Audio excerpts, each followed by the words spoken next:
My name is Eric Richardson. I am the president of the Eugene Springfield branch of the NAACP, and I'm very happy to be here in the state capitol today with my fellow presidents of the NAACP out of the state of Oregon. Today we're here to release the 2017 Oregon Environmental Justice Report. This report has to do with clean energy, the economy that clean energy will support into the future, and we are concerned and here to make sure that the voices of communities of color and the poor are heard going forward with the clean energy economy and all the benefits that we see that should come about from that economy. Now, the NAACP is the nation's oldest civil rights organization, being incorporated in 1909. We, four presidents today, you will hear from all of us, represent a long-standing tradition of caring for our nation and our people, and of pushing our nation and communities to a better place. And we continue to play this role in the 21st century. The NAACP has a long-standing history, and we are here to make sure that this work continues into the future. The United States is blessed with some of the greatest land in the world. Beginning with the creation of our national park system, the United States has led the industrialized world in understanding the need to protect the most essential resource we have next to the sun, and that is the very earth we live on. For millennia, the earth has sustained us as we have grown into the industrial society we are today. Our mission calls on us to work for equality and the dignity of all people. We ask how one can have dignity in work while at the same time safeguarding the environment from pollution and conditions toxic to life.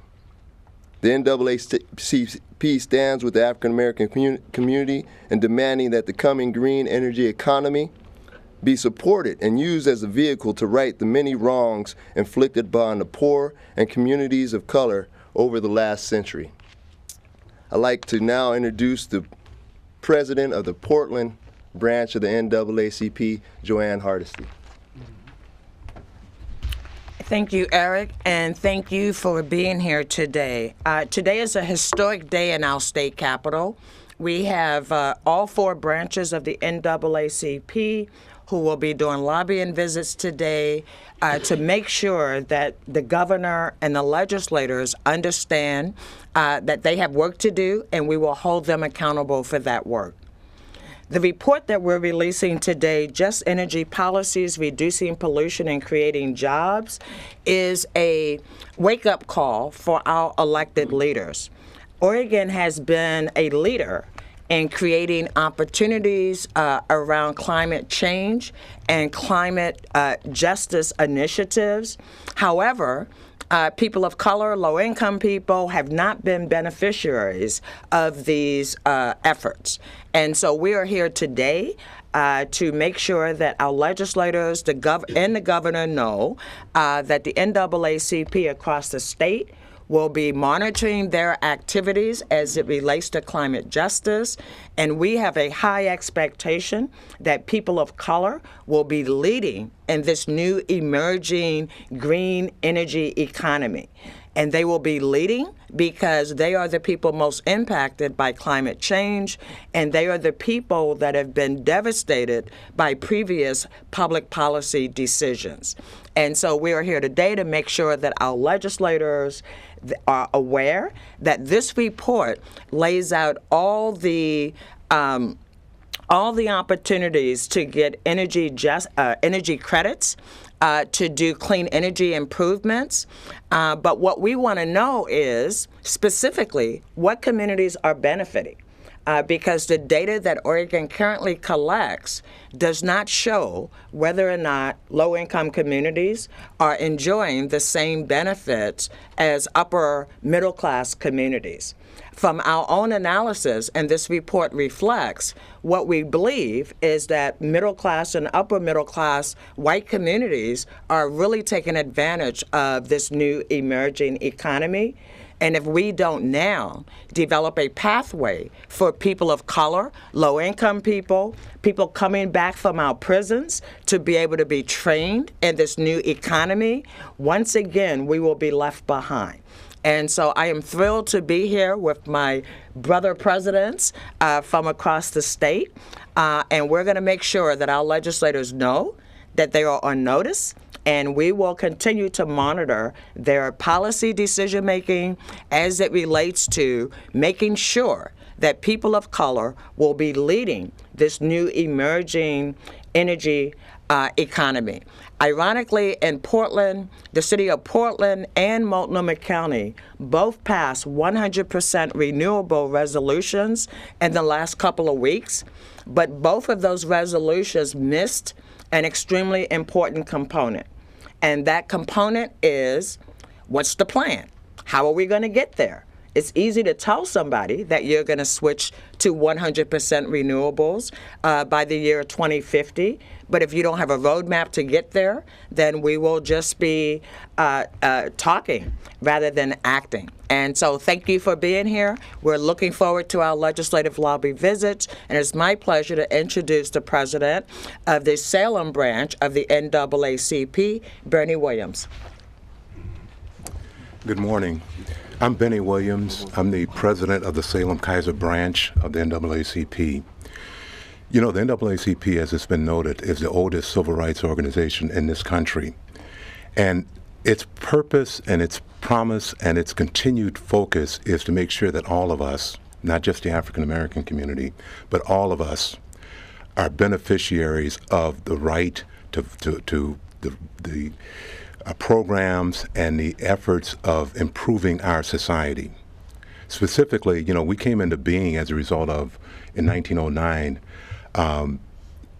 segregated policies that allowed, frankly, lynching to be one of the acceptable means of our society, reflecting its discriminatory acts toward minorities. Today, we've got a Congress, we've got a president who is trying to turn back the hands of time when it comes to the very core of why the NAACP exists. We're here today not only talking about the environmental impact that needs to take place. We've got a president who's working toward reversing the last 15 years of efforts toward improving our environment, water, air, and the likes. The NAACP, from our national headquarters in Baltimore, Maryland, and through the 2,200 branches around the country, is focused on not allowing that to happen. And we're going to continue, as we stand here today, the 4 branches that are chartered here in Oregon, to show and let our legislators know, including our governor, that we expect that the environmental improvements toward clean air and social justice when it comes to environmental impact is moving forward. And that these 4 branches, though we're located in Portland, Salem-Keizer, Corvallis, and Eugene, Springfield, represent this entire state.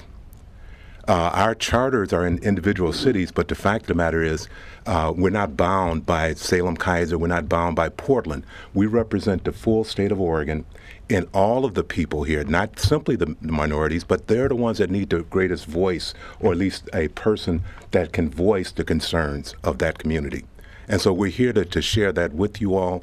We're here to say that in spite of the federal government's effort to turn back the hands of time, we also understand that locally, the states have responsibilities, and Oregon in particular has been a leader in environmental justice. So we're looking to push forward with these legislators today and with the governor to say that we're going to continue to move forward, notwithstanding what's coming out of Washington, D.C., that is attempting to turn back the hands of time.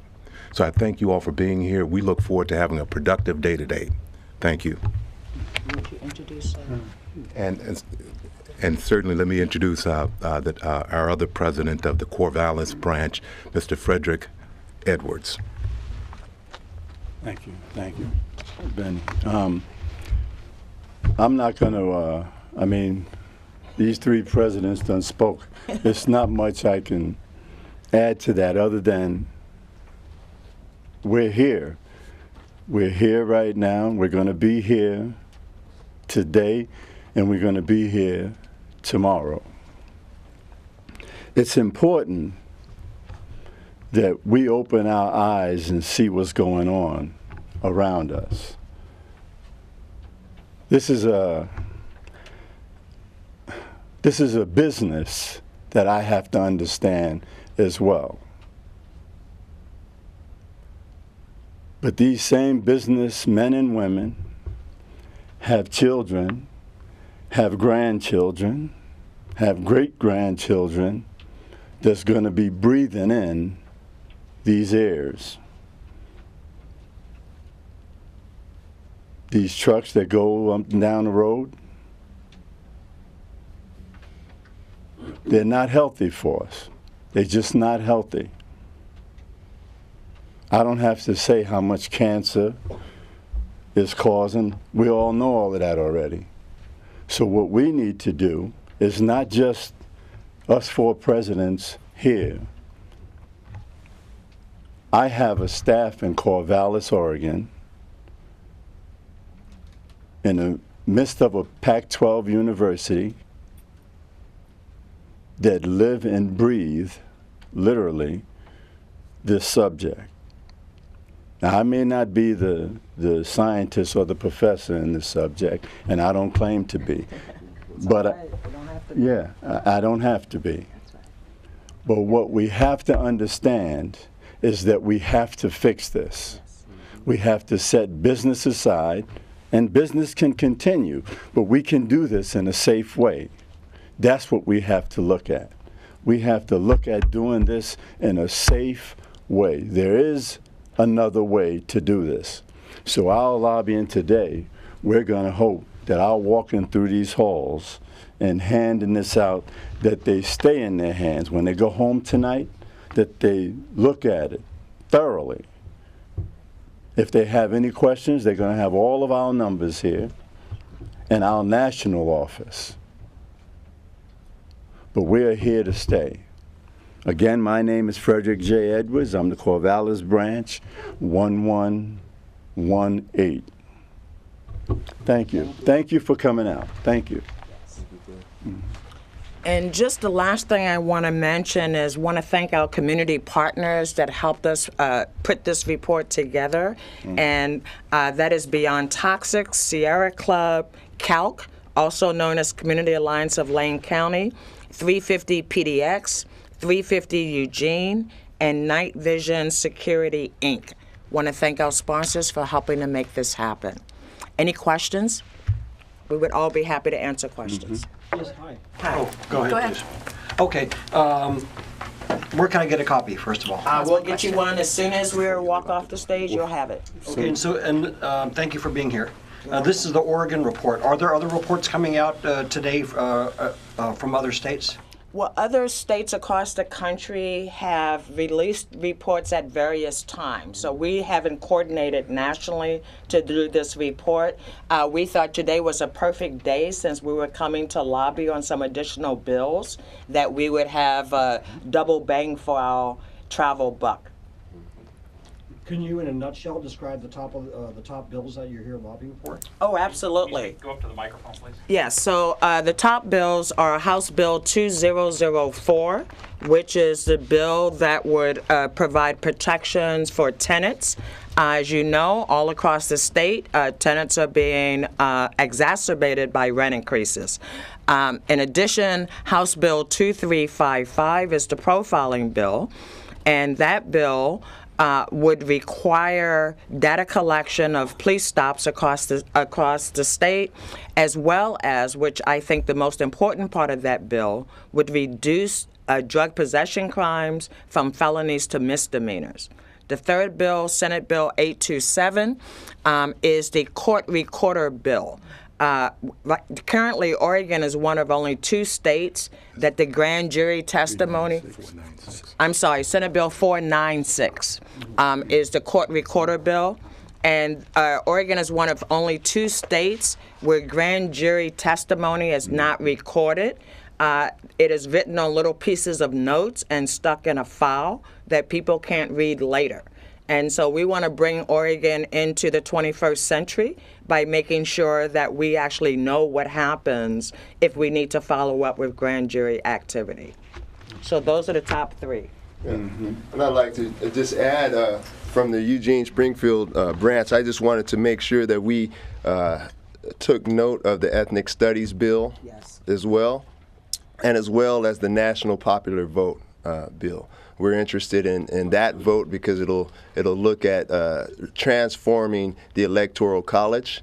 It'll keep the college in place, but it'll allow the popular vote from each state to have a really meaningful stance that day, as the popular vote from each state would automatically trigger those electoral colleges to vote accordingly. So those are bills we also would like to talk about today.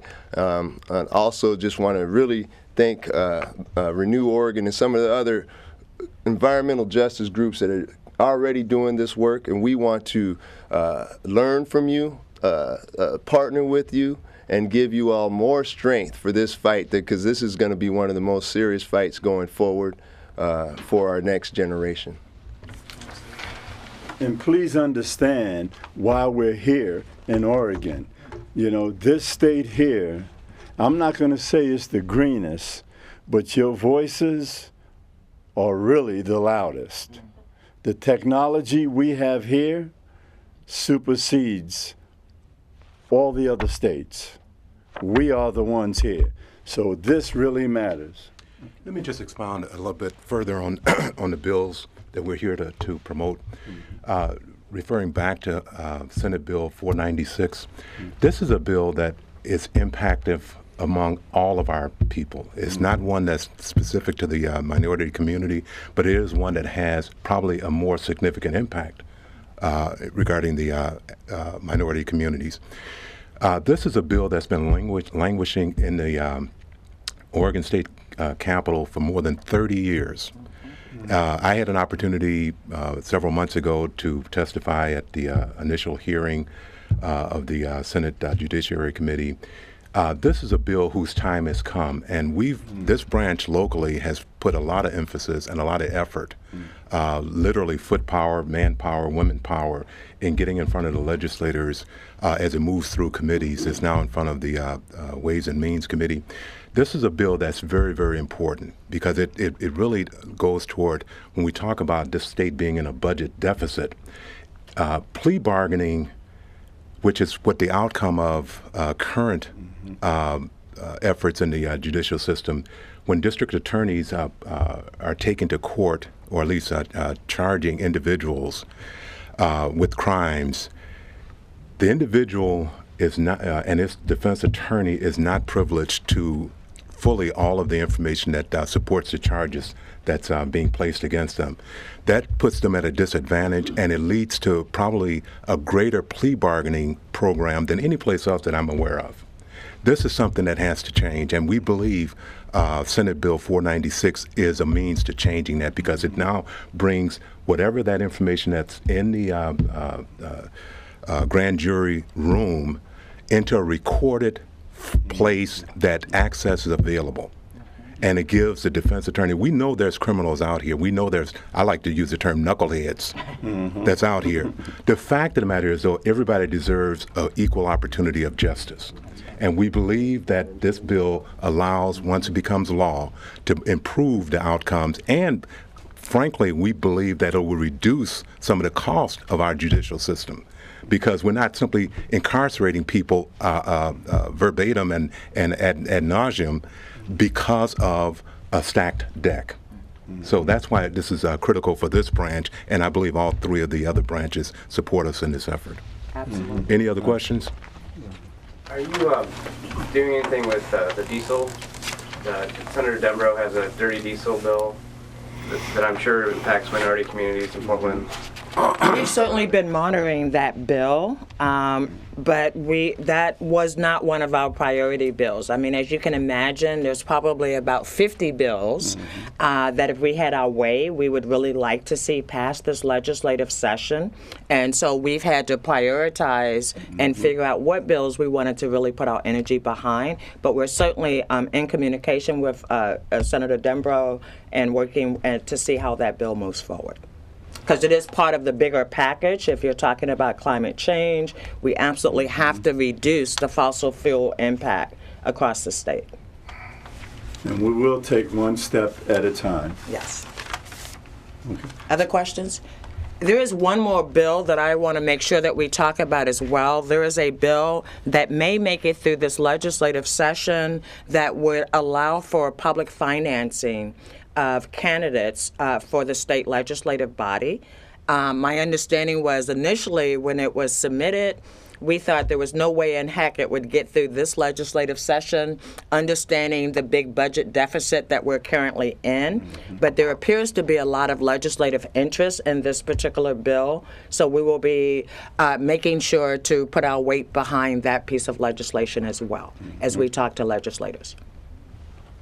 So if there are no more questions. Just a bit of housekeeping. Okay. Could you spell your first name, please? Yes. Joanne, J-O space, large A-N-N. Last name Hardesty. Honesty except hard. H-A-R-D-E-S-T-Y. And Mr. Williams, how do you spell your first name? Benny, B as in butter, E-N-N-Y. B as in butter, like that. That was smooth. And Erica, is that with a C? Yes, sir. Okay. And Frederic, C-K? E-R-I-C-K. Yes. E-R-I-C-K. Thank you. Again, thank you very much for coming. We greatly appreciate it. Thank you. We'll Thank see you in the so much. Capitol. Yeah. Thank you. Mhm.